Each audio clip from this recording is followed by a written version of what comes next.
Greetings everyone, hope you're all having a lovely day where you are. My name is FlareBlitzed and welcome to Historia Chapter 1. There's also a Chapter 2 available to play of this game, but we have yet to start this adventure. As you can tell, this is part 1 of this series. This game is made by one of the developers that was behind the creation of Katara Soja, a very, very iconic and lovely visual novel. Let's see, game synopsis. Penrith is a small town on the outskirts of Sydney, a sleepy town where most high school residents can only think of leaving. That's a rather absurd town, at least that is what is on the mind of Doug Lovett. Only a few months away from the end of high school, he firmly has university on his mind. One night he decides to blow off steam at a friend's house. But where does that go from here? And why do we have such a horrific menu? Background anyways, let's start this adventure. Doug, you better not be on that game again. What is it called, Historia? Dad's voice booms through the house. I could swear I heard the glasses rattle in the kitchen, for goodness sakes. I bet he's been drinking again. God damn it. No, I'm studying. Exactly. I've got my PC booted up. It's not entirely a lie. At least I'm not playing a game. I hardly open up a Wikipedia page before the door swings open. Then show me. See? Dad's face remains in a sneer. I can tell that he's not buying it. Do you think I was born yesterday? Don't make me check your history. You're saying you don't trust me? How could I? I've known you since you were born. And I was about to say likewise, but that would make us the same age. But I've known you for the amount of years I was put on this planet, so how could you? I can feel my blood boiling. I've got too much going on to put up with Dad's stuff tonight. You've already got no clue, do you? I have more of a clue than you could ever imagine. Now show me your history. If you've been studying it, should be obvious. Dad reaches over me and tries to open the browser history. I pull a power cord before he can reach the keyboard and the screen goes dark. Whoops. You little blank. Get out of here. Don't worry, I don't want to hang around with you when you're in one of your moods. What's that supposed to mean? It's exactly what it is. I ignore him, grab my backpack and push past him, bumping the storage shelf on my way to the door. I know it wasn't a huge room when I moved in, but it's better than sharing with my sister, okay? I thought I would get some privacy by sleeping in the old storeroom, but my dad knows no boundaries. He just wants to cause mischief, this father does. It's a pain. Where do you think you're going? None of your business. You're damned right it's my business. Get back here. I walk out of the back door to the house, waving a farewell to my mother who's trying to drown out our fight with her headphones. I feel sorry for her, but then again, it's her husband. Don't be too late. I try not to be, but when he is in one of his moods, and sometimes it is best just to get out. If there is somebody in your life that is giving you unhealthiness, that is really bringing you down, the best thing you can do is move away from that person. That person is not right for you. Even if it's like the most important person in your family, like your mother or your father, if they're the ones who are causing you to have unhappiness and depression and stuff like that, move away. The door closes before I get a chance to reply. This is the third time this month that Dad has come home and started ranting before even saying hello. I have no idea what his deal is, but it annoys me to no end. No point in staying in the house and suffering. I pull out my phone from my bag and make a call. Yo, Doug, what's up? Max's cheerful tone pees me off. Ever since he was a kid, he had his life together. Look, okay, I'd rather his cheerful tone than, Doug's dad's annoying childishness at the moment. We've been friends since we've both moved here years ago. At the time, there weren't many families in Penrith, so you were friends with whomever was around. Back then, I didn't notice the differences in our families, but now it's painfully obvious. He never said anything about it, but I could tell. His dad drove a BMW, always a moon model. Was it an M5, an M7? Is an M7 really one of those? It's a 7s. No, that's Mercedes. Yeah, 7 Series. My dad has had the same Subaru for as long as I can remember. Don't be jealous of your friends' parents' wealth. for goodness sakes. You live with what you have, and there's always something in which you have that they don't, regardless of your wealth.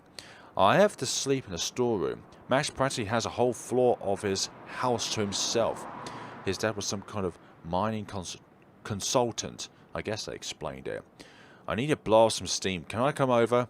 Sure thing. I've got nothing on. I'll download a movie. Grab some coke on the way. Okay. See you soon. I'll walk to Max's house, stopping at a convenience store on the way. Coke alone won't be enough. I'll grab a bag of chips as well. It's gonna be a long night. Dude, what took you so long? Never mind, I got Hot Rod. It's hilarious. You seen it? No, I haven't seen Hot Rod. You'll love it. Come on, let's get this party started. And alas, we are here. There's one thing about Max. No BS. He knows what I want to do and just gets on with it. No dumb questions. No trying to make things better, because he knows how to make you feel better, my mans. Just coke and a movie. He knows me too well. Isn't like you to sneak out. You're usually too straight-laced. Yeah, I know. Life has been pretty rubbish recently. I don't want to tell him about Dad's drinking or Mum's ignorance of that fact. I just want to chill out. Things have a way of working themselves out. You'll get over it. Only a couple of months and then exams are over. Thank goodness for that. Is that gauze and bad facts in the background? And pled pool, I guess. I was really curious about those like spiral bookshelves, like the one on top of his bed. It's really fascinating. Just think, when summer's over, you can be in university, far away from your parents.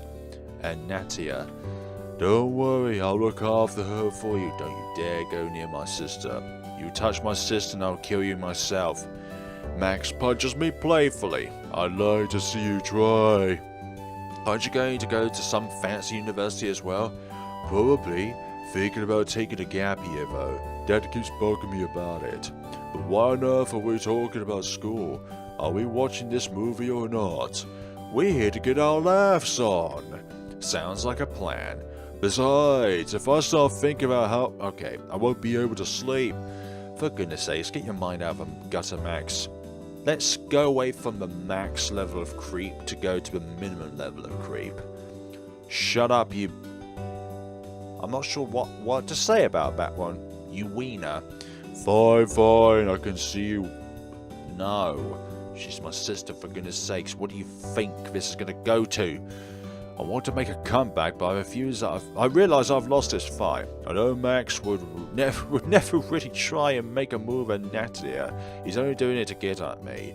To cheer you up, my man. There's nothing like a light bit of humour and stuff like that to get the blood pumping in a certain way, shape or form. Also, I forgot to mention this at the beginning of the game, or this video, sorry, that there's a link down in the description below to be able to download this game for yourselves, and then from there the sequel chapter 2. But then again, that's probably his point.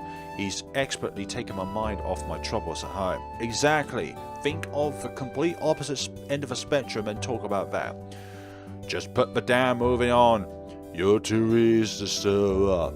It's all that honest stuff you've got in your head. But don't worry, Uncle Max has got the pill to chill your ills. Trust me, this is hilarious. It's a definite 420 out of 10. Yes. You keep saying that, but I don't see anything on your TV. It's just got space on it. Literally space with no stars in the sky. Alright, don't get your knuckles in a twist. Oh, knickers in a twist. I'm thinking, how can knuckles? I'm thinking, that's not correct. The movie is hilarious. Within minutes, I've forgotten about my pertinent father and his drunken rampages. In the back of my mind, I can see his point. It's my last year of high school. If I screw up now, it can ruin the rest of my life. By the way, just as a clarification, my dad is none of this. He is a wonderful man. But not in this game, that is. This in-game father with this in-game protagonist is a different story.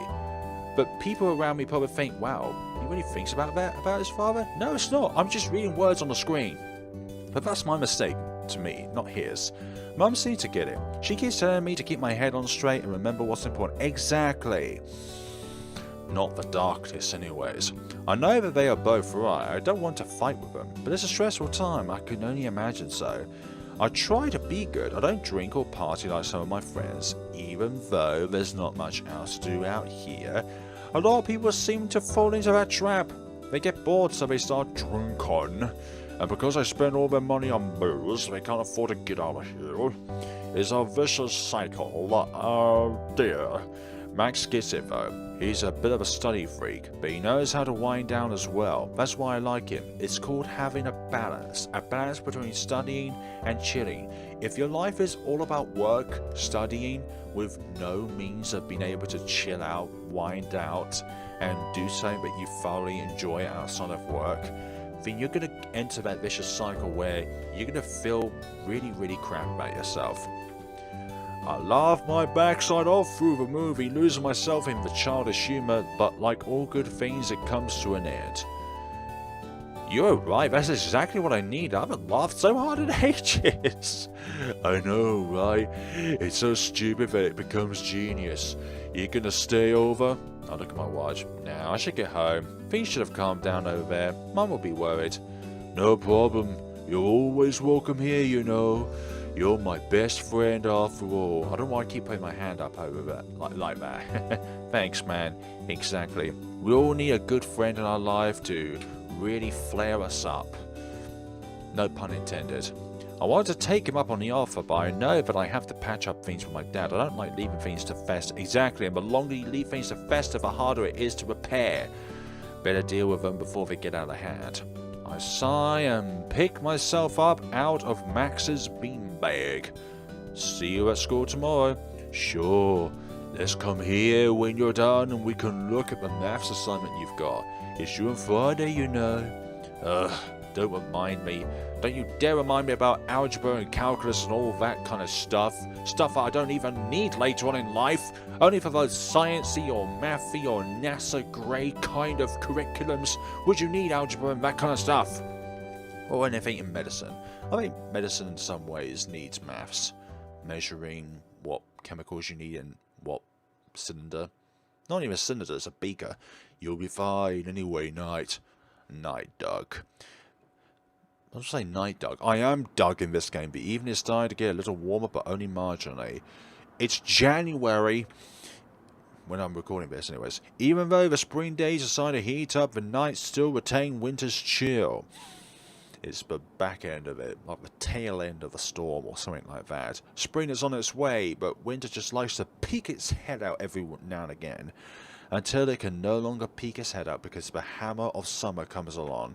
Soon the days will start getting longer and you'll be able to go out without a jacket. I'm looking forward to that. I'm looking forward to the days when I'm able to go out about like 5 o'clock in the morning and be able to jog. Like at the moment I can only jog at 7 AM. I've been doing that every day in 2022 so far. I've been going out and about and having a jog at 7 o'clock in the morning. Although I do leave it later if there's frost on the ground and I don't like to fall over because of the frost. I should let Mum know that I'm coming home. Ah, sheesh. I fumble around my bag, my phone is nowhere to be seen. I must have left it at Max's house. Hope he stood up. As I approach Max's house, I can see the lights dancing through his window. He's still watching TV. I try the door. Thankfully, it's unlocked. I guess his parents are already asleep. Already. There'd be hell to pay if I woke them up. Inside, the sound of water echoes faintly.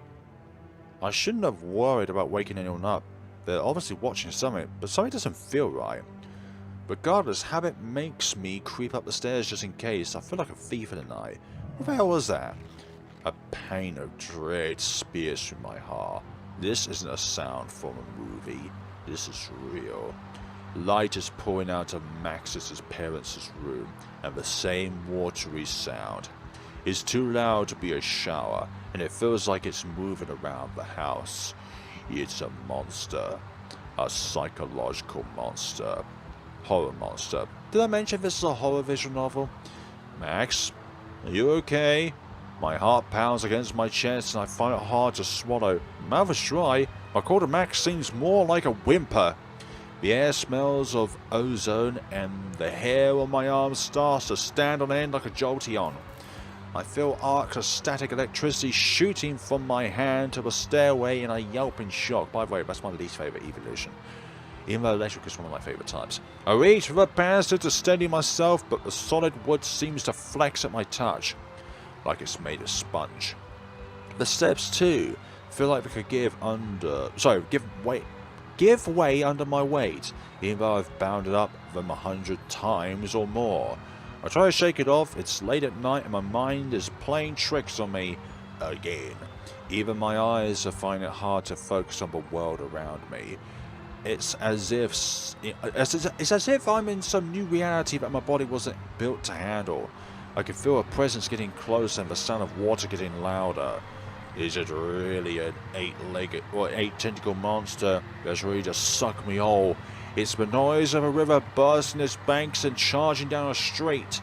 I creep up the last stairs and into the darkened landing, rounding the corner of caution. Oh my gosh, look at that thing. It really is a monster. Before I realise I see something indescribable. I'm frozen in fear, my hands clutching the handrail of the stairway. A giant glowing head arcs out of Max's parents' bedroom. At least I think it is a head. From the front it is nothing but teeth. Rows and rows of teeth disappearing into an endless blood-red maw. The creature twists and shows me its body. It is like a floating snake, a fluid tube about a foot across, winding its way from Max's parents' room. Its skin is flowing liquid, glowing and brilliant. Colors dance across its surface in constant motion. It's as beautiful as it's terrifying. I can do nothing but look. Not even a breath escapes from my lips. All I want is to come back here and get my phone. The head bobs and weaves. It's as if it's searching for something before plowing into the hallway wall. Max! My body engages before my brain can catch up, and I charge into Max's room like if my life is on the line. The snake is already coiling up in Max's room, and I can see him on his bed frozen in panic. The beast's head is arced up to the ceiling, swaying like a cobra about to strike, fixated on Max.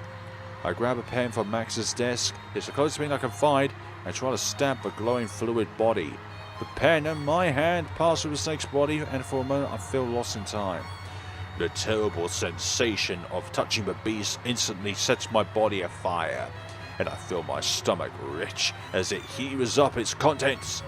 My projectile vial phases through the snake's body and all over Max's desk. Goodness sakes, my man, what did you eat? Oh yeah, chips. The duck, help me. Get out of here. I try to grasp the snake's body again, but my hands can't find purchase.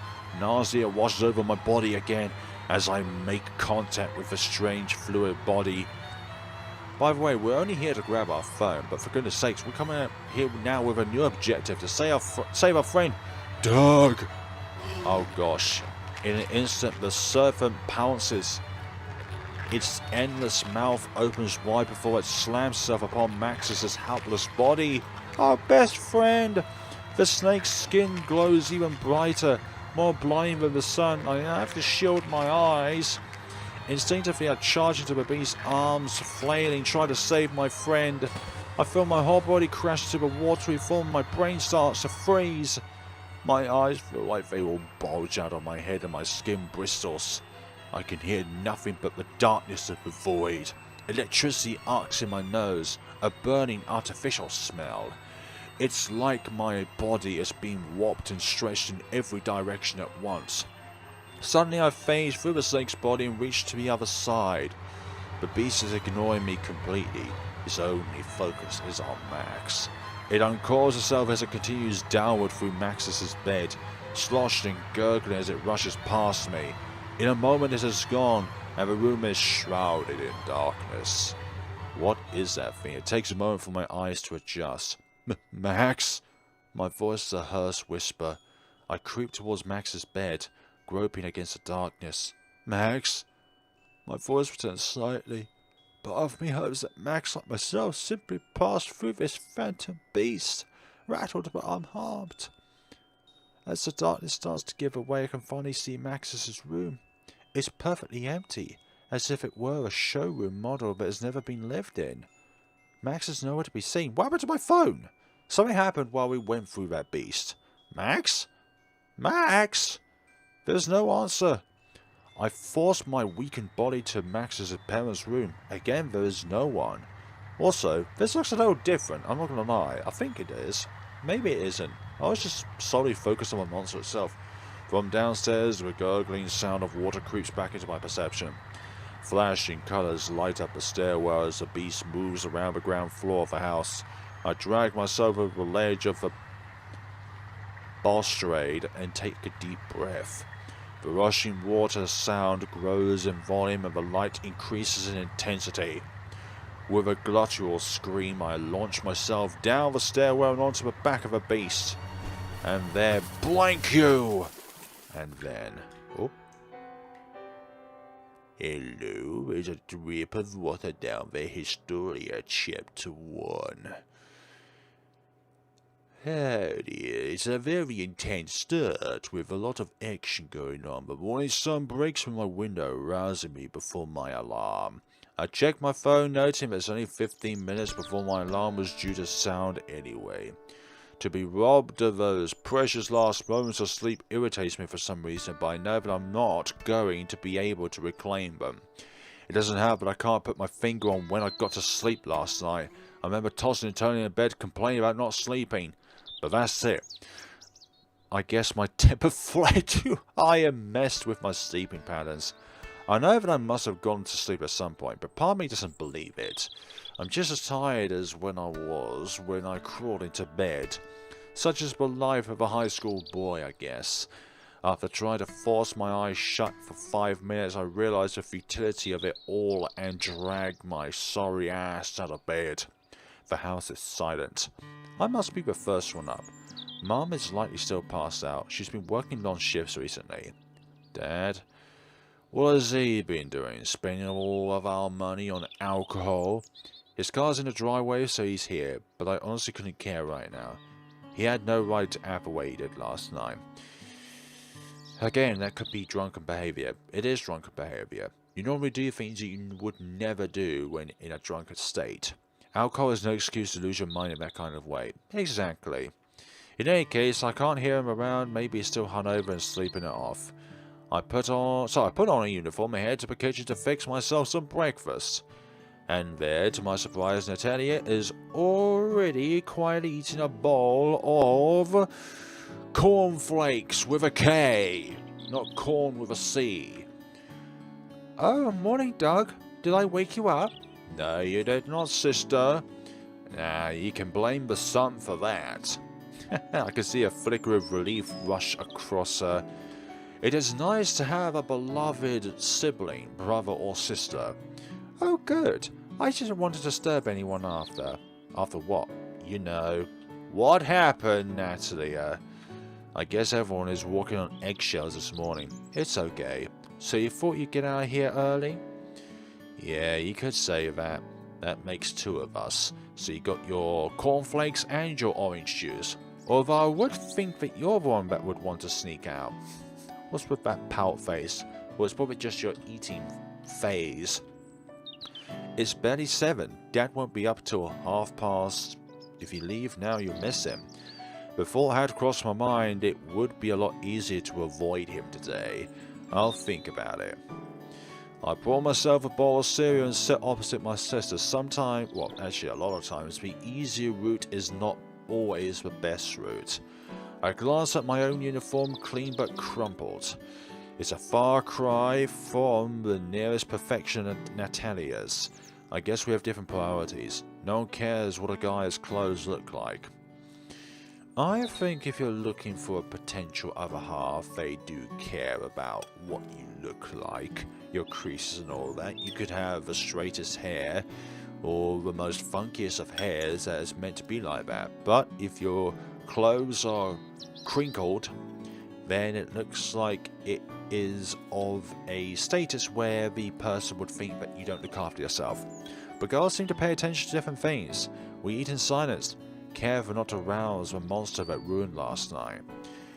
So that monster in some way is a psychological reincarnation, or not reincarnation, but a psychological like entity that is like a personification of Doug's father, like a monster that just ruins everything. Although in this case it is Doug's father in this game that is that. Look, it's not my place to tell you how you live, and Dad was clearly in the wrong, yes, but you don't need to provoke him. Yes and no. Especially when he's drunk. I feel a knot in my chest. She's probably right, but pride won't let me admit that. She always was Dad's favourite. She doesn't know how hard he is on me. I saw it hard to keep my stomach in check before answering. I didn't provoke him, he just never listens to me. I was only trying to explain myself. That's exactly the point. You always have to win, even when it's impossible. Don't you think he's going to listen to you when he's like that? You're better off keeping your mouth shut. Then maybe we can be a family again. So what you're saying, Natalia, is that I can't have a backbone. I can't have a spine. I open my mouth to reply, but I pause for a second. Replays of last night run through my mind as I process what she said. Dad came home and accused me of wasting time on the computer. I turned off the computer before he could check it. He lost his mind and started trying to take the computer apart. I told him I had an assignment due tomorrow. Natalia tried to intervene, but upon seeing the maelstrom, retreated into her room. Mum refused to be drawn into the conflict. Her long shift had ended and she needs to wind down. So it was Dad and I yelling insults at each other until he stepped out of my room. I spotted my chance and barricaded my door. Mum was finally moved to act when he went for an axe to break into my room, but by that point I already slipped out through the window. She laid into him before heading off to get some sleep.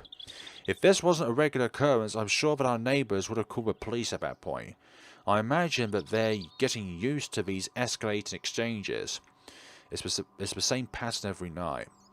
But I'm glad I could count on my sister. She's practically my best friend. I don't know what I'd do if she weren't around. But what else am I supposed to do? Roll over and let him ruin my life? I'm 17, nearly 18. By this time next year I'll be in university. But he treats me like I'm some 5-year-old that needs to be told how to do everything. Just because he's bigger than me doesn't make him right. It's infuriating. My hands start to tremble as the memories from last night tumble around my mind. And also, you're Dad's favourite. Like, good parents should not have a favourite between their children. But clearly this is the case, and from the experience in Natalia, she does not experience the trauma in which her father receives her sibling. So it's like, you don't experience that kind of trauma, so therefore you don't have the experience of being in pain like that all the time. But you do act like a child sometimes. What did you end up doing last night after he quieted down? Did you study? She knows me too well. I try to avoid her piercing gaze, but it's impossible. Her voice is a calming influence on me, helping me see through a fog that lingers in my mind, but that smile, of course, is very, very sinister. For some time now, she's been able to tell exactly when I was lying. Now, I watch Hot Rod in my room and then try to force myself to sleep. Maybe you do need someone to look out for you. I've always been close to my sister. Sometimes, something about her just makes me want to look after her. Like she's an innocent version of myself that I need to protect from a big bad world. Big bad wolf. But recently, I felt as if the tables had turned. There is nothing wrong with getting help from a younger sibling. And she started looking out for me more than I have her. She's certainly more level-headed than I am. And she's able to make friends easily. Something that has always vexed me. I've never really had any friends, at least none that I would rely on. Maybe that is why she's a little more stable than myself. She always seems to have someone to talk to. Yet I feel something tugging in the back of my mind, a dream half dreamt. I shake off the thing and shovel the remaining cereal into my mouth. But I do have someone looking out for me. That's your job, right? What are you saying? You're supposed to be the big brother here. Relax, I'm pulling your leg. I'll be fine. Only a couple more months and then I'm out of here. You can come visit me if you'd like. What, to a uni dorm? No thanks, I've seen your room. I can't imagine what it would be like if Mum didn't force you to clean up. Don't tell me you're afraid of some dirty clothes. If that was all I had to worry about finding a room, then I'd be okay with it. Then what exactly did you find in our room? Please specify then. I want to reply, but I realise I've backed myself into a corner. Yeah, sometimes you just walk into your own nightmares. I either incriminate myself or disgust my sister, or more likely both. But the joshiness changed my mood a little. After being berated all night, it's good to chat freely with a friend. I've been better. Huh? Oh, nothing. It looks like you're coughing or something. My body's convulsing, I didn't realise it. Like I'm trying to heave up some unknown poison from my gut. Just some gas, I guess. I didn't even register my body moving. Do you want me to get Mom to look at you? I can wake her. Nah, she'll panic like she always does. I'll go for a walk and it'll be alright. Good idea. Best to leave before the dragon awakens. Yeah, I wave back at my sister as I walk out the door. I know that she's trying to make light of the situation, but it's not a great place for any of us right now. Dad can't seem to leave work at work, so he's always stressed by the time that he walks in the door. Even when he's not drunk, it's like sitting on a keg of gunpowder. It's just that when he is drunk, it's like sitting on a keg of gunpowder with a matchstick right next to you that's already been lit up but is yet to be dropped onto the floor. That wasn't even a good analogy, but it's like the dynamite, what do we call it? But the thing that you, push down, it'll blow up any moment. She sees enough destruction and death at work. She tries to drown out her fights where she can. So Nat and I banded together to protect one another. At least I'd like to believe that. I know that I have a share of the blame when it comes to the fights at home, but for goodness sakes, if I don't have a backbone, then for goodness sakes, I will always be afraid of the person that I should look up to the most. I can't stop myself. I know that I should shut up and let him blow off steam, but I can't. Fighting back seems to be part of my nature. It seems to be a part of a lot of people's natures, to be able to defend oneself, so that you're not a punching bag for that person. I simply can't let him believe he's right when he's clearly in the wrong.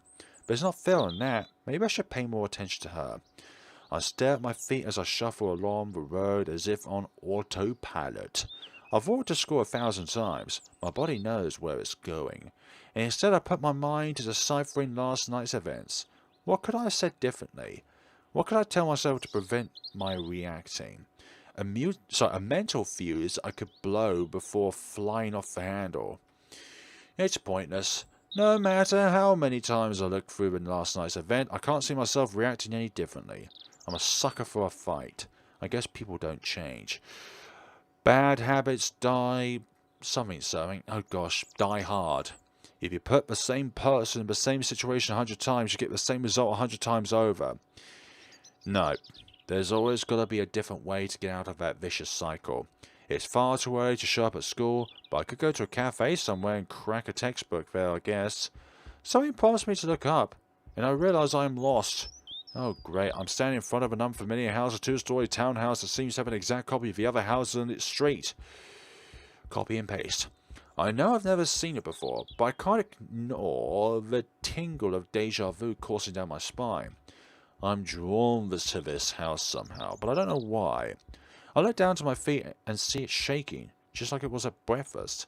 Looking at the house makes me feel like I want to vomit, so I turn my back to it and head towards school. I barely make it 10 steps before I feel an eruption in my gut charging from my mouth. Gosh, I've no chance but to stop it, and I aim the stream of black bile into a nearby gutter. Ugh, the mass of vomit seems to crawl along the concrete like some kind of animal seeking shelter in a nearby drain. I turn back towards the house I've just left. It appears hazy in my vision. Out of focus, that's not a good sign. That's not a good sign indeed. Like when you try to take a photo without enough light. Blurred. Max. Why have I heard that name before? And more importantly, why am I saying it? I need a drink of water. The spring heat is starting to get to me. I'm overtired and dehydrated. I close my eyes, take some deep breaths, charging my lungs with oxygen before pushing on back towards school, which is where I was hoping to go before this kind of nostalgia brought up in my mind. And the unexpected detours cost me some time, and as I approach school, I start to see other students meander in the same direction. I pay them no mind. Regardless of opening hours, I need a coffee and a water to soothe my dry throat. Coffee for energy and water for soothing. A latte and a cold bottle of water. I've blown most of the money I'm carrying for lunch, but I'll cross that bridge when I come to it. For goodness sakes, now I can only afford French fries rather than chunky chips. I take alternating sips of a hot drink and cold water. I'm not sure why, but it helps to wash away the taste of a vomit. Yeah. Max? Who is Max? I'm perplexed by this figment of a memory. It's little more than a name. But is there some connection there? I close my eyes and try to sort out my thoughts. As the liquids mix in my stomach, I can start to feel something deep within me. Some kind of imbalance in the universe. Anyways, like I'm missing some piece of me. I breathe in deeply, but it feels as if I can't fill my lungs. I overextend myself, trying to get air into each branch of my chest, but it's no use. I'm not exhausted yet, I feel short of breath, like I'm drowning in fake air. And memories desperately cling to the back of my mind. I'm trying to shake it off, but I can't. Eyes closed, I reach for my coffee. Sheesh. Reflexes kicking in, and I shake the hot liquid off my hand. I open my eyes, see the spilled coffee spread out like a brown wave across the table, drenching everything in its path. Grab. A levee of napkins is quickly created to contain the disaster. Somehow I have emerged unscathed beside some slightly soiled hands. I sweep as much coffee as I can into a mountain of soaked tissue before heading to the bathroom to wash my hands. And the stink in the bathroom water is already sickening. Did they clean it last night? Or have the years of grease from the fast food atmosphere simply made this place uninhabitable? Never mind, I turn on the faucet and place my hands in the water. And electricity arcs between my hands as they make contact with the stream, causing me to trip over myself. What the... Again, I feel the urge to vomit. I barely dragged myself to a filthy toilet before I lose control and discharge the coffee mix into a bowl. I feel a tear in my reality. An unfamiliar face calls to me. Doug, Max. The figment loses itself in a swirl of the toilet, beyond the reaches of my senses. My stomach pinches again, and the memories of sitting at home last night shudder and fade like a bad recording on a security camera. But blank was that! So much for keeping myself clean. Grey-brown stains are smeared across the knees of my school pants, goodness sakes, and flakes of brown vomit litter my shirt. But there's no time to change. I need to get to school, clear my head, get whatever fever dream I'm having. Part of me wants to go home and crawl into bed, but I'll never hear the end of it if I do. The water is still pouring from the faucet into the sink. I want to splash my face, but the shock from the first time scares me.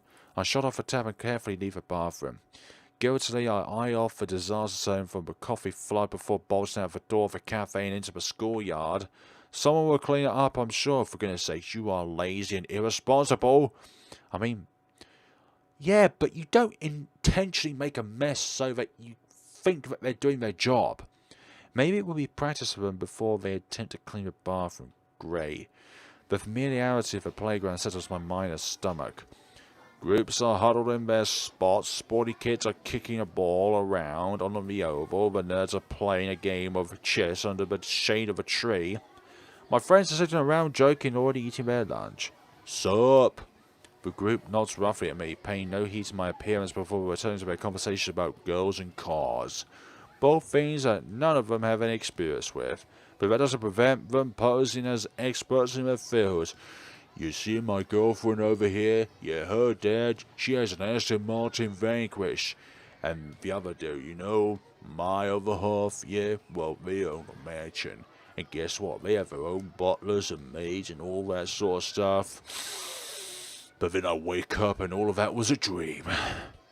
I must have eaten something funky last night. If that is the only explanation, no, you swallowed up a monster, that's what you did. Maybe there's some kind of drug trip.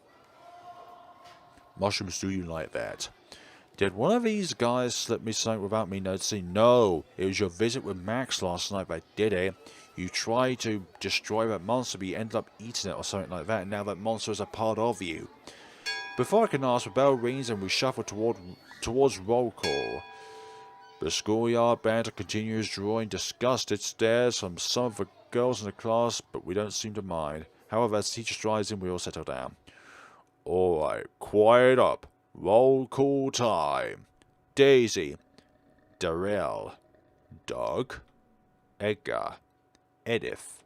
Graham. Oh no, our vision becomes blurry again. Rebecca. Huh? Quiet please, Doug. You've had your turn. No, what did you say? Rebecca? The walls of the classroom flexing towards me, and again I feel as if I can't breathe. I'm underwater. I'm unable to fill my lungs. I need to escape. Doug, are you okay? Yeah, I'm fine, yes. It's just that I can see about 3 of you. I can see the classroom spinning fan pull the air along with it, so dissolving the ceiling and pulling it into an off-white swirl above me. Edgar, can you help Doug get to the nurse's office? Windows melt in the hot sun that is beating down on me from above. Each light dancing as it refracts through the liquid ceiling. Yeah, the word liquid is not good in this scenario. It's fine, I've gotta get Max. Who is Max? Edgar, please help him lie down. A vague figure approached me and placed a hand on my shoulder. Fire burns my inside and I recoil from his touch. Don't touch me! I leapt back, tripping over my desk. I need to find Max. Now. Egif, please go get the nurse, now. I feel a presence slip past me, but it's hard to see through the thick air. It reminds me of something buried deep in my mind. A repressed memory. Fangs and rushing water tear at the edges of my mind, forever out of reach. But at the end of my conscience, I can sense its malevolent presence. I need to get out of this space, this reality that is falling down around me. The door's shape beckons me, and I swim through the fluid space towards it. Beyond it, I can see the school's hallway, simmering as if I were looking through a soapy bubble. I'm not going to let you eat me. My voice echoes around the classroom, shifting in pitch as it bounces off the walls of this bubble. With much effort, I reach the door and tear myself through its membrane and into the clear air beyond. My memory returns. Behind me, reality snaps back into place and I see 24 scared faces staring at me. Why are you scared? But there's no time to explain this to them. How would they understand anyway? Oh, about the stains. There is a monster on the loose, and there is a chance that Max is still out there somewhere. I can feel his presence calling to me. The school's nurse rounds the corner of the hallway, a concerned look on his face. My feet start to move automatically. Is it the same nurse from Katara Sojo, but they relocated, carrying me away from the nurse and deeper into the school? Doug, it's okay. I'm here to help you. His footsteps speed up as he tries to keep pace, but I know that I'm younger and faster. I break into a sprint running down the hallway. I misjudge my speed and crash into a classroom door as I round the corner. Great. The class beyond stares at me through the windows and a worried face jumps out at me. It's Nat, horrified to see the commotion that her brother is causing. She jumps up and runs to the door before I can gather myself and run off. Doug, are you okay? What's going on? It's Max. He's gone. Some monster has him. I need to try and save him. Doug, what are you talking about? I think you need to lie down. I slap away my sister's reassuring hand. Damn it, man. If I don't get out of here soon, I'll be trapped here forever. Escape is my only option, even if that means peeing Nat off. Sorry, but this has to be done. The whole town is in danger. Behind me, the nurse has finally caught up. Love you, sis. My legs pump as I run through Natalia's classroom and leap from an open window and out into the playground. The nurse peers his head out the ground floor window. It's not too far from the ground, but too high for him to jump. I turn my back on the school building and sprint through the grassy playground and onto the street beyond. Intersecting memories overlap in my mind, but I can now clearly see Max's house in my mind. My body must be taking me there this morning to check on him. If only I weren't so stupid to realise that was going on. I feel like I've been drugged and my memories replaced, but it's more painful than that. Like Max was some creation of my mind that I forgot about. A childhood memory that was forgotten, only to come rushing back with total clarity due to some random stimulus. Like remembering a summer trip if you smell a certain scent, or a joke you were told over ice cream. I can't be sure that it's real, but the only way for me to know for sure is to confront Max or the monster and find out. Max's house stands as it always has, a two-story townhouse in a nice area. The front garden with its perfectly maintained lawn, the immaculate white paint, the flux marble entranceway. I'd leaned to deal with the difference in our lifestyles, but I think part of me secretly hates him for that. Envy or jealousy. I take a step towards the front door, but something stops me. Even though I was here less than 12 hours ago, something gets different. The car in the driveway is an old but well-maintained Toyota. I could have sworn his dad had a BMW. Maybe he changed it. Something's amiss with the curtains as well. Were they beige? Not brown? Maybe they're a renovation. I'm still shook up. There is something wrong with this reality. Or maybe this is all some kind of trip? I bet Max will be inside, laughing his butt off and dying to reveal what he slipped me last night. Drugs are easy enough to get at my school, and Max has the money and gall to pull a stunt off like that. He's told me countless times before that I'm too much of a straight arrow and need to lighten up. One of these days I'll break you out of that Boy Scout shell. It's my personal mission, is what he used to say. Sometimes that is necessary, but other times it's good to keep yourself a maintained set of shoulders. Maybe decide to get a little heavier-handed in his methods. For goodness sakes, what did he put in my chips? If that's what happened, I'm going to wring his neck. Then again, after the last 24 hours, I think I'll prefer a bad acid trip to warping through realities. Or seeing that giant snake dream demon thing again. I'll walk across the soft grass and press the doorbell. If it feels delightfully solid, I can faintly hear it ring aside. The noise is somehow calming, but drug theory is making more and more sense. I'm not going crazy after all. Coming! It's a voice I've not heard of before. An old lady. Maybe as a visitor? The door opens and I can see an old Asian woman in front of me.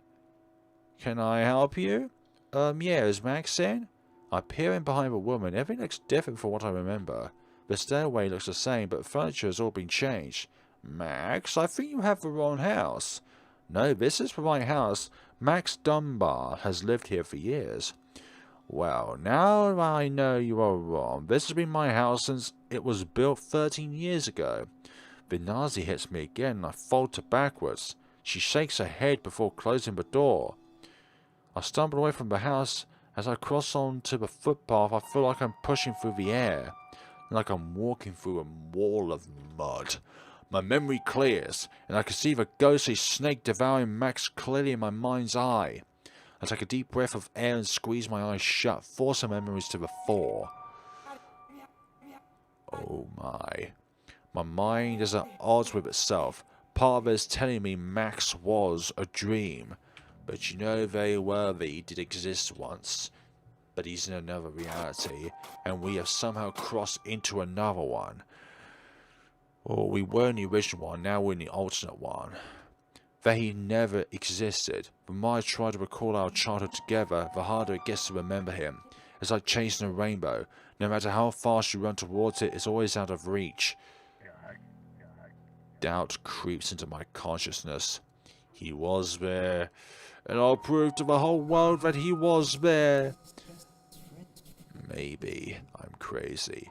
Maybe I was one that fed myself drugs, and Max is an illusion. Do not say that to yourself. No, that can't be right. He's real. I'm real. None of this world is real. But I need to pull myself together. People are going to think I'm crazy. Running screaming from school will have that effect on your reputation. I need to get my world under control, but it's spinning too fast. Or maybe that's just my head. Nothing makes sense and I feel exhausted. As much as I want to avoid running with Mum right now, I decided the best option is to sneak home. If I can rest for a little bit, then maybe I can clear my head and sort out this mess in my mind. The walk home feels longer than it should be, and I could swear that I could smell traces of ozone. A cold breeze blows down Max's street, and I feel the chill against my skin. The wind blows the smell from my nose before I can verify it. By the time I get home, I have almost convinced myself that this is reality, and that Max was the dream. I quietly open the back door to the house. Dad should be at work by now, but it doesn't hurt to be careful.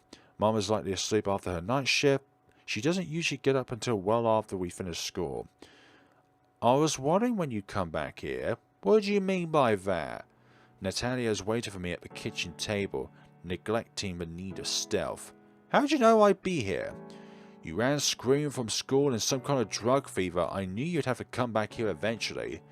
I sheepishly tried to avoid her stare. She's right, I went a little overboard this morning. Sorry, I must have slept poorly or something. That didn't look like sleep to me. Are you using... Using what? I recoiled physically at her accusation. But from her point of view, it's a reasonable conclusion. No, I swear, I'm just a little messed up right now. I think I had some weird dream last night, but I saw some kind of attack. But I'm okay now. You better not be taking anything. I have to put up with enough stuff from Dad and those junkies in school. You're supposed to be the diamond in the rough here. I tousled my little sister's hair. You don't need to worry about me. I've got too much going on for me to blank it up now, or blank it up anymore, for goodness sakes. I'm not totally convinced by that, but I do know that I can't afford to lose focus now. I can count the rest of my high school life in weeks, and I know just how behind I am on my studies. If I want to end up at a half-decent university and get out of this backwater, I need to hit the books. I fill my lungs and try to push the remnants of this dream from my head. I need to forget fantasies of snakes and monsters. Focusing on some hard facts from a textbook should help with that. You better not. Oh, I brought your bag back. Told your roll call teacher that you had a fever. Thanks. You're welcome. I'm going back to school now. Get your head together, okay? Sure. Oh, Nat. Don't tell Mom, okay? She'll flip out and send me a bunch of tests or something. Don't worry, big brother. She already knows. You got it. But pull a stunt like this again, I'll make you... No, I'm not going to say those words, thank you very much. That's not what a sister does to their brother. Natalia picks up her school bag and heads out the door. Natalia?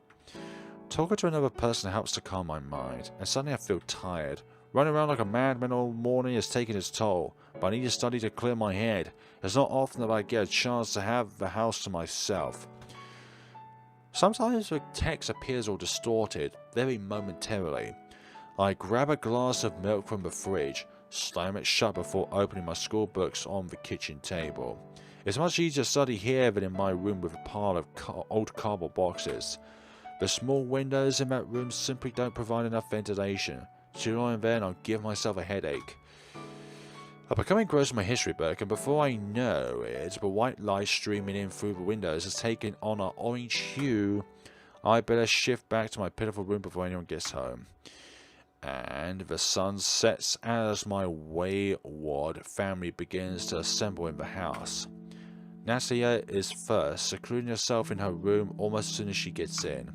I suppose that between last night and today she's had enough of me, and doesn't want to be dragged into another confrontation.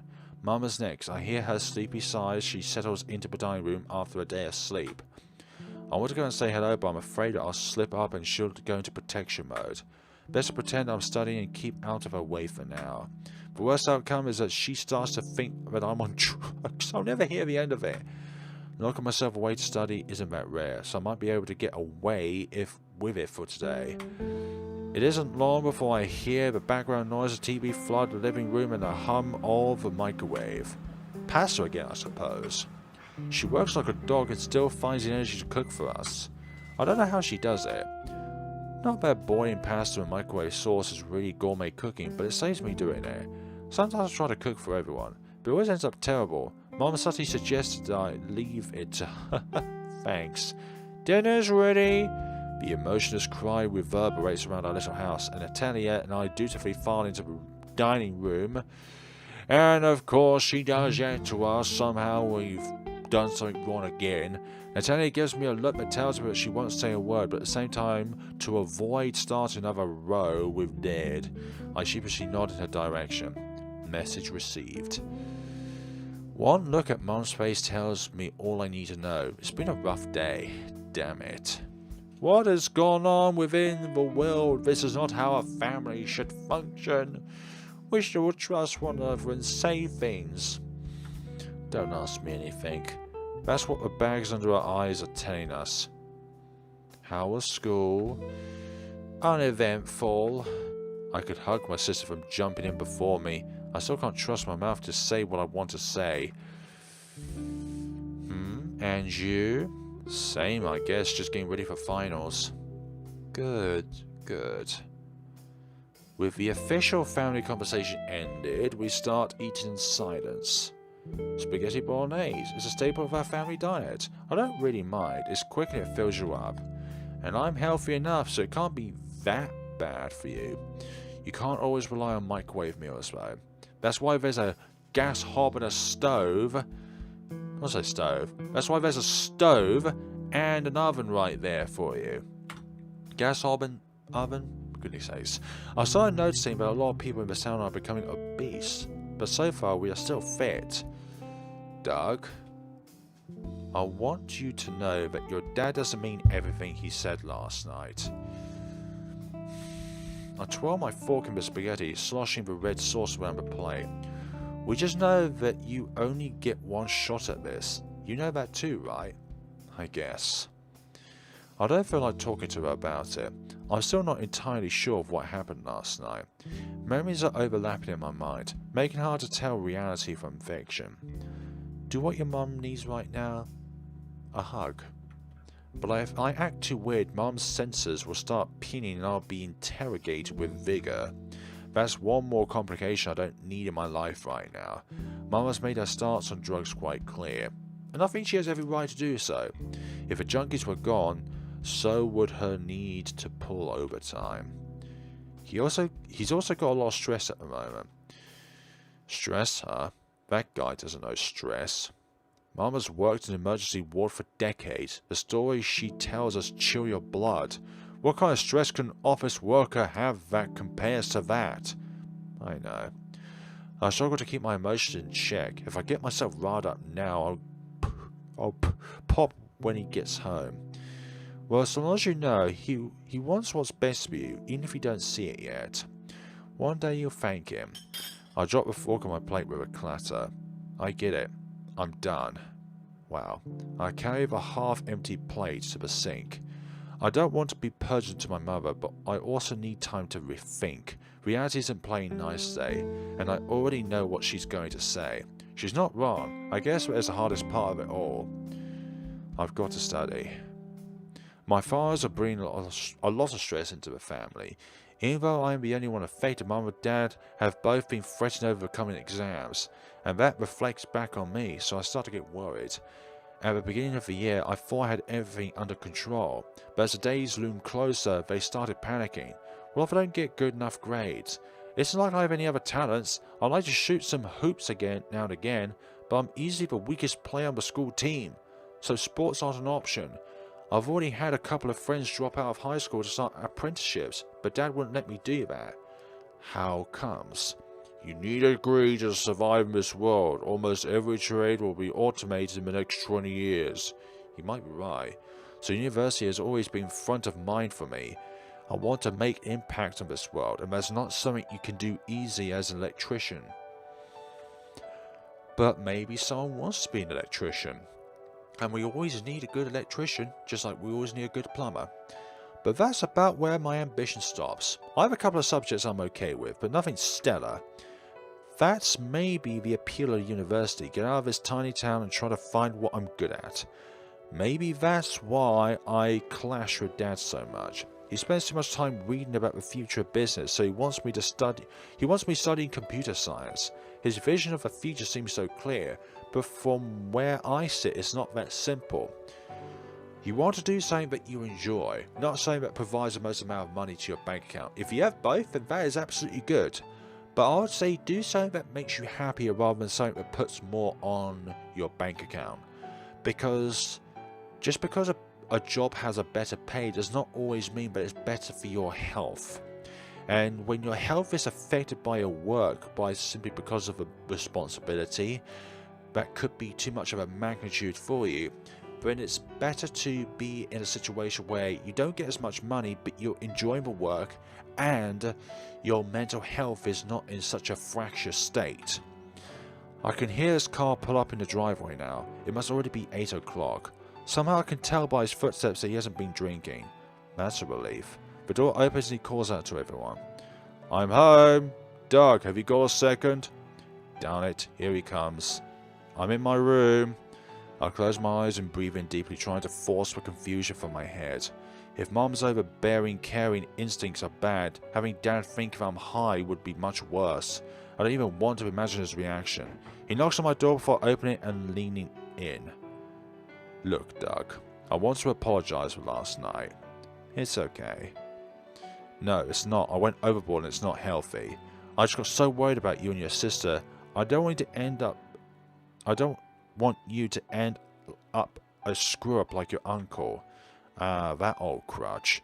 Dad wasn't exactly on the top of the social ladder, but he was still a fair few rings up from his kleptomanic brother. I get it. Anyway, I want you to know that I want to support you, but I could see you making the same mistakes I did, and I want to stop you from that. A small spark of anger flares up in me. Normally I bite back, but I want this to be over. I have other things to worry about today. I know. Thanks, Dad. Dad seems to accept my thanks. He's probably expecting me to fight back as well. Okay, I see you're working. I'll leave you to it. You're a good kid, you know that? Undrunk Dad says that, but drunk Dad wants to fight. Yeah, I know. He taps the door jam and pulls the door close. So he taps the door jam and pulls the door close. Finally, I'm left alone. I tamp down the fire that's starting to grow in my belly. There's no point in getting annoyed and starting another fight tonight. As I can trust my body again, it's not worth making too much fuss. I need to clear my head, so I grab a light jacket and my helmet and head outside. Why your helmet? I'm going for a ride. Back in a bit. Oh, have you got your helmet? Oh. My mother's trained me well. No riding without a helmet. I used to think it was too nerdy. It's not as about health and safety. Mainly safety. By then she showed me some photos of accidents. Yeah, it's kind of like if someone shows you what it's like to play around with fire. This is what happens when you play around with fire. Houses get destroyed. That was enough to scare me into protecting my skull. Your skull is the most important part of you. Like, you can have a heart replacement or a kidney transplant, but you can't replace your skull or the thing in your skull called a brain. Stay on the main roads. Be safe. Yeah, stay where there's plenty of light. Sure thing, Mum. I pump my legs harder against the wind in my face. The blood surging through my body helps to clear my head. Forget about wild dreams of serpents or stomach cramps. Forget about Max and of epic fights in the night. Just push, and push some more. All these things work themselves out in the end. Just push through it and you'll work it out. That's how I've dealt with everything so far. Deal with what you have to, and filter out the rest. But then again, I've not dealt with something like this before. Stop thinking, push. I chastise myself for letting my mind wander, and I charge my legs for another sprint. The school wheezes by on my left as I head towards the river. At this hour, there are hardly any people in sight. I'm not sure what Mum was worried about. There aren't even any cars out, but there is a danger no entry there. I see someone walking a dog, but apart from that, crickets. I turn right and continue parallel to the river. out towards the industrial areas. The lighting is a little lower out here, but then again, there are fewer people out. Okay, cool. And I need to go fast. As the road levels out, I pedal with increased fervor. My stomach cramples slightly. Maybe I'm pushing too hard. I grit my teeth and continue forward, but the throbbing in my stomach grows with every rotation of the wheels until it develops into a full cramp. I slam on the brakes and the bike skids to a stop. Ozone fills my nostril. What the hell? I spoke before I could stop myself.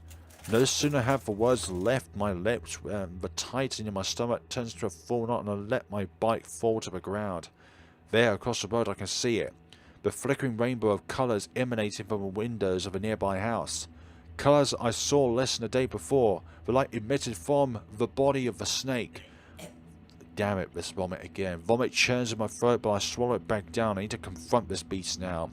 I need to know which of my memories is real. I rush to the front door and start to pound it furiously, but there's no answer. Let me in! It's like that meme. Let me in! I mustn't look like a madman pounding the door like it's quite straight, but the air here feels thick, like in the classroom this morning, like I'm stuck in some kind of bubble. I try to look at the houses around me, but they shimmer in the distance as if far away on a hot day. There we go, man has possessed me and I kick in the door. It gives way easily, as if it weren't completely solid. Somehow it's not completely real. Inside the house I can hear a sickening chewing and see the strobing flashes across the hallway. I charge into the house, hoping I can save whomever it is there. And there it is. I charge into the house, hoping I could save whomever it is in there, but before I can cross the threshold, the servant appears at the end of the hall. Get down! From behind me I hear a girl's voice over the cacophony of an approaching serpent. My legs don't wait for my brain. They curl up beneath me, and before I can think, I'm crouching on the floor. A glass bottle snails over my head and shatters on the floor, spraying liquid everywhere. The serpent retreats briefly before charging directly at us, exposing its infinite maw and the rows of teeth that line it. Oh gosh, it lets out a scream like a wave crashing over my head, and I clasp my hands over my ears to block out the noise. But for goodness sakes, the presence will be blocked out. Oh sheesh, get out of here! Get out of there! What are you? By the door I can see a small figure in silhouette beckoning me towards her, a glass bottle in her hand. Whomever are you, dear enigmatic individual, and what's with that bottle in your hand with the petals in it? Instincts kicking in and I dive through the door in the darkness of the residential street. I feel the serpent behind me, but the silhouette holds the bottle over my head and it shatters above the serpent. Momentum carries my roll across the lawn. As I tumble, I see the snake's body arc up and burrow into the floor. Like a switch, the sound of draining water is gone. Who are you? The noises of a suburban street return, as does the panting of a girl out of breath. I turn to see the house, but the light is gone now. The front door stands intact as if nothing ever happened. I pick myself up from the ground, brushing blades of grass off my clothes. I approach the front door, my hand running over the solid wood that I had shattered mere moments ago. Like Max, someone died here, eaten by a giant snake. This house is possessed, and each time it eats something, we get transported into another reality. A lump starts to form in my throat, but then I feel a hand on my shoulder. So, is this our new routine? Who are you? Yeah, exactly, who are you? And you saw it too? The tension in my gut starts to subside, and I realise that if two of us saw the same thing, then maybe I'm not going crazy. Well, at least not in the, did I really just see a snake eat my friend crazy? Of course, but it reacted, right? To the turpentine. You mean the bottle? It seemed really annoyed. The girl seems genuinely happy in an odd sort of way. She clenches her fist in a victorious pumping motion. She seems familiar, but I can't place it. So you know what's going on here? The girl stops her celebration for a second to look at me. She's wearing my school uniform. Wait, you go to my school, right? The girl rolls her eyes. Yes, genius, I do. It's me, Michelle. Michelle. Where have I heard that name before? I draw a blank. I might have seen this person in school, but she somehow never registered my brain. From another reality. She seems short and dirty, her uniform muddied and probably torn. It's hard to tell in moonlight. Sure, I'm Doug. She keeps staring at me. Did I say something wrong? Are you serious? Do you honestly not know who I am? Unfortunately not. Oh, you don't remember anything from last night? It sounds less like a question and more like a realization. Why would she know anything about last night? Was she there? Before I can open my mouth, she waves her hand with a bitter smile. Haven't you heard of me? Everyone else has. I'm in your sister's class too, you know. Oh, really? No, wait, about last night, I remember some things. It's like I have two memories from last night. Rainbow Serpent. Excuse me? It's called a Rainbow Serpent. Rainbow Serpent. Why is she so upset now? She seemed so friendly just a moment ago. Now she won't even look at me in the eye. I don't get what her deal is. You really know nothing about this, do you? No, unfortunately not. You need to provide me with details so that I'm not confused. Afraid not. If she can help me understand what the hell is going on, I think I could stomach her attitude. Well, I can tell you two things. One, you're not crazy, and neither am I. And two, it's not going to come back to this house. How comes? And actually, three, you owe me a hot drink. Two by now if I keep score. Keeping score. What for? For saving your ass. Twice. The last word is icy cold. So somehow, in between the motion of us swallowing up that monster or being swallowed by the monster last night, she somehow saved us. What? Never mind. Oh dear, she sighs deeply, clearly disappointed me. I only wish I could know why.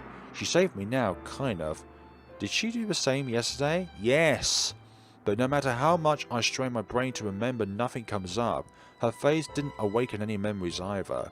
If the memories about the monster are true, how did I get back home last night? There's a diner nearby here. Buy me a coffee and I'll call it even. Sure.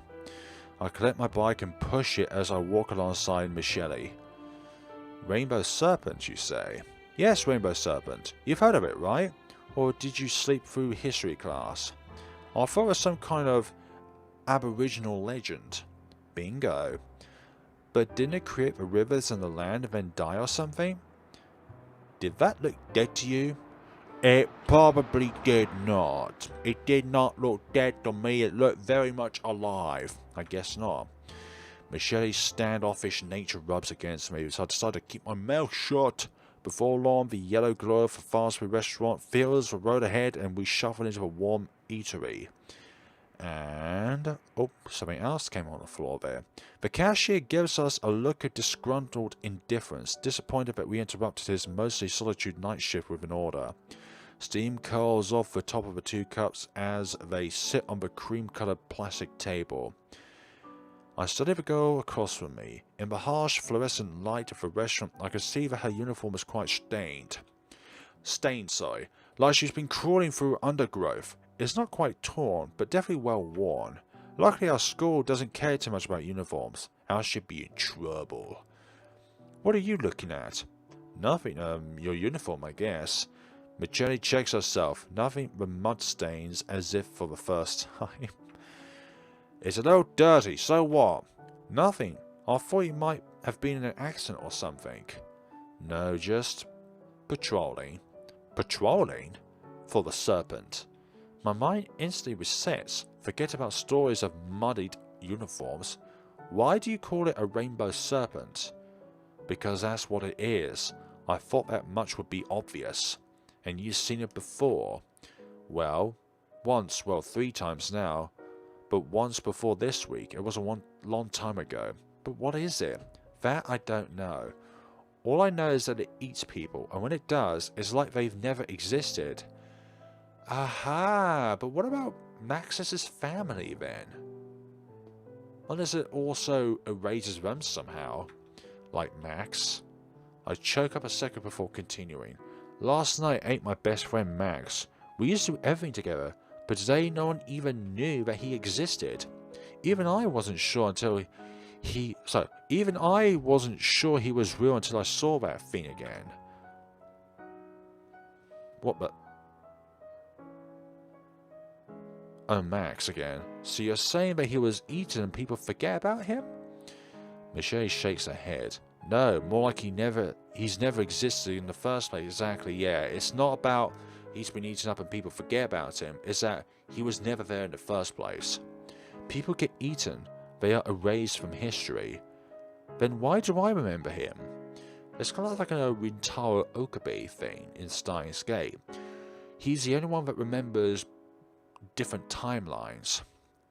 You touched the Serpent, right? I'm not sure how, but that's why. I recall the intense sensations of the void from my contact with the Serpent. It really did feel like there was some kind of distorted reality lurking within the beast. So does that mean you... Yes. Michelle toys with her coffee, rolling the cup between her two palms. It was my aunt and uncle. They came to visit us just after we had moved here. The first night they slept in the living room. A weird noise woke me up. Woke me up and I went down, curious. When I got downstairs, I saw the terrible serpent eating them as they slept. I tried to stop, but I couldn't. When my parents woke up, they couldn't remember that my aunt and uncle were ever in the house, or that they ever existed at all. My parents even showed me their wedding photos to prove it to me. They simply weren't there. They thought I was crazy. Both my aunt and uncle were deleted from history. That's exactly what happened to Max. When I went to his house today, there was some woman living there. No one at school remembers him, like he never existed. For years I thought I was the only one, that I just made it up, that it was a dream. Is that why you go patrolling? Yes, I need to find it. But you've only seen it 3 times? Yeah, to be frank, I thought I was going crazy. Apart from William, no one else believed me. And he's not exactly what most people would call sane. William? Oh, he's a friend of sorts. Never mind.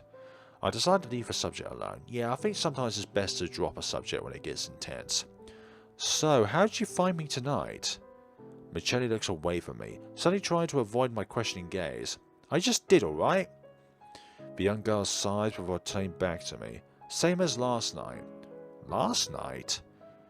Anyway, I saw the light up the serpent, so I went to check it out.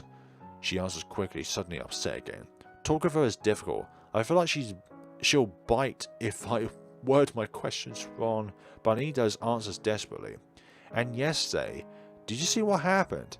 Did you see the serpent eating Max? No, but I believe you. No one else would believe you. Ever. Except me. I guess that makes us Confederates then. Michelle squirms in the cheap plastic-covered seat for a moment before answering. Those words seem to have cleared her sour mood instantly. In a way, it does. I guess that makes us partners of some kind. So, what's next? Next? How do I get Max back? You can't. You can't get him back, he's gone. I don't even know who you're talking about, and I'm one of the few people on this planet who will even believe you. Once you're in the belly of a beast... She makes a disappointing motion with her hands. Just like that? Just like that. The only thing you could do is prevent others from being erased from history. Depression washes over me as waves of memories of Max tumble across my mind. Memories that have been erased from everyone's history but yours. Everyone's except mine. I wonder if Michelle has also tried to stop the beast by being in contact with it. I suddenly feel alone, tormented alone. How could a great person such as Max suddenly cease to exist? Until now I wasn't ready to accept it, but seeing this dirty matter-of-fact girl explain things somehow makes me realize that this is for real. Max is gone. Dead. Worse than dead. Erased. No, worse than erased, he never existed. And I can never talk to anyone about it. I suddenly realized something. How long ago did you say your aunt and uncle were attacked? I didn't, but it's 5 years this summer. 5 years? She would have been about 10? And you never told anyone? Yes and no. When I told people, they thought I was crazy, and I didn't know if I dreamed it or not, so I kept my mouth shut. And went patrolling every night? 5 years. 5 years thinking that she was crazy. 5 years of sneaking out at night to go and patrol. 5 years of keeping your mouth shut about something you desperately needed to talk about. Dealing with the death of someone close is painful, like a dagger in the heart. Even I want to curl up and cry for Max. But I know that I can't. But Michelli never even got that chance. I recall the sheer terror that flowed through me when I saw the Serpent. How on earth would a 10-year-old react to that? Words fail me. Well, thank you, for helping me out. You're welcome. So what now? Same as always, I'm going to keep searching for the Serpent. And kill it. Kill it? This thing ruined my life, as well as yours. Yes, I'm going to kill it. That's a determined look, but also desperation. How? I don't know, but I'm not going to find out sitting here. Okay, calm down or they'll kick us out. My harsh whisper calms Michelli down, but I glance over at Cal. The sole worker is nowhere to be seen. We could probably start a rock concert and he wouldn't care about the noise. Michelli, however, takes this as a cue and calms slightly. Sorry, I'm a little excited, I guess. It is a wild story. I can understand why no one else would believe you. Believe us. Well, at least now you do. Max again appears. It's like he's trying to enter this reality from the non-existent reality. I kind of don't have a choice at this point. Michelli swallows up a cup before drinking the rest of the coffee. Thanks for dinner. At least tonight we saw that it reacts to twerps. You calling me a twerp? We? We're allies now, right? I gulp as I realise I've been forced into a partnership with this ill-groomed girl. Look, it doesn't matter what they look like. As long as their heart is in the place, it doesn't matter. Allies. In any case, I won't be back tonight. I'm sure of that. We should get some sleep. Tomorrow is another day indeed. Michelli seems a little too triumphant. But again, after 5 years of self-doubt, it would be liberating to know that you were right all along. Exactly! I'm going to prove the entire world that I was correct. And you're all going to believe me when I present to you this sheer amount of evidence that this person did indeed exist. Patrolling, you mean? Of course. Partner? Partner? The word sits heavy in my mind. But if what she is telling me is true and Max isn't coming back, then I think I could join her for some revenge. Where do we meet then? Don't worry, I'll find you. Fine, I'll just go and do what I could do and then you'll just find us. See you. Thanks. Next time you owe me coffee. Nah, she saved us, so that's why we owed her one. Michelli lets herself out of the restaurant and dissolves into the inky black night beyond the external lights. I finish my own drink before heading out to my bike. And then we'll find out that the bike is not actually there anymore. The ride back to my house is painfully lonely. Made worse by the realization that I can't publicly mourn my friend. Ever. What Michelli told me appears to be true. No one I know has ever heard of Max before. If a real person has died, everyone would gather around me and support me. But this is not the case. I'd seen it before. When I was in year 7, a senior was killed in a car crash. The school practically turned into a therapy centre for about a month. I didn't understand why at the time, but I do now. And yet, if I bring anything up, I'm going to be sent to therapy, not to grieve, but to cure my insanity when it's not even there in the first place. I sniff back tears as the wind streaks past my face. I hope that my eyes don't give away when I get home. Thankfully, it appears as the house is silent, so I managed to make it to my room without raising suspicion. I stare at the scene as impossible to get sleep. Again, you need your beauty sleep, man. Tales of rainbow serpents mean nothing to me right now. I replay memories in my mind, trying to place Max's face front and center. The trees we used to climb, jumping off rocks and into the river, riding our bikes out to see the quarry outside of town. But the harder I try to focus on his face, the harder it gets to remember his features. I pull out my phone and try to find photos of him, but it's no good. Just as Michelli said, he's been erased from history. It's almost like the file itself has been corrupted if there were any images of him. Or something very, very ghastly would replace where he would be. Kind of like a Monica sort of feature, all corrupted. I know that I took pictures of us last week, but now some stranger looks back at me from the screen. A new timeline, new friends. What on earth is this? My frustration vents from my mouth involuntarily. I put the phone down on my bedside table and wait for a bluish glow to fade. My room is now practically dark. I allow my mind to generate its own images. I try to force Max's face to the forefront, but it's a futile effort. All I see is the shifting rainbow of a serpent's skin, its multiple blinking eyes, the rows of teeth framing its red bottomless maw. I shudder. Adrenaline kept me from noticing too many details, but now as my mind recreates the scene, I have no choice. My grief begins to be replaced with terror as the image swirls around my darkened room, and that sound, like a contained tsunami combined with a thunderstorm, an eternal torrent of noise. I choke up a little as I realize that this would have been the last thing that Max saw in this universe. He must have been terrified, alone and terrified. I squeeze my eyes shut and curl up into a ball on my bed. I can feel tears well up behind my eyelids, but I pay them no heed. All I want right now is to hold someone, anyone, and to have them tell me that everything will be alright, that this is a bad dream, and that this Machete was conspiring to make me feel bad. But deep down I know the truth of my new reality. Max is dead, and I couldn't even lay a finger on the beast that killed him. I couldn't even warn him to run. I feel powerless, useless, scared. Now I understand Machete's passion. At 10 years old, alone, she wouldn't have had the benefit of self-control that I have. She must have been driven crazy by not knowing what was real and what was implanted by the Serpent. At least I have that advantage. Machete. She said something about someone else.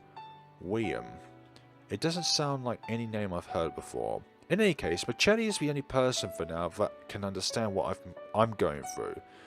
Not that it makes sleeping any easier, but you have somebody to lean on to in this case. I take some deep breaths and somehow manage to get my silent sobbing under control. Get it together. Getting depressed isn't going to help anyone, especially yourself.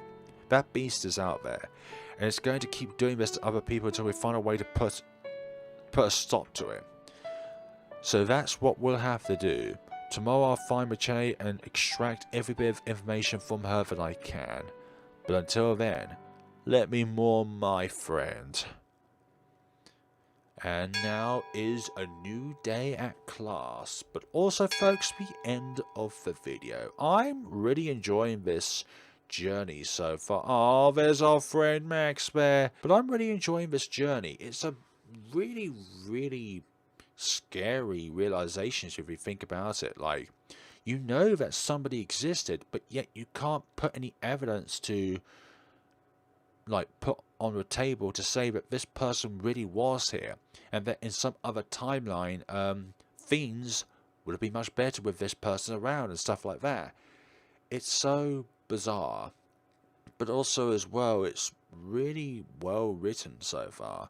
Like, I'm really latched to the story and eager to find out what's gonna happen later on. And my goodness sakes, I've been looking over to my left and seeing all those eyes look at me from the Itch.io page of this game. And that's where I found this game, which you can download for yourselves. It is completely for free. But also there is a second chapter of this game out, which I'm looking forward to getting to once I complete chapter 1. But thank you so much for watching, people, and we shall see each other's in the next time of Historia, where we'll be continuing chapter 1, and if this ends off before I want to finish the video, then we'll be starting chapter 2 in the next video. But that depends on how long these chapters are. Thank you so much for watching, and take care of yourselves, everyone.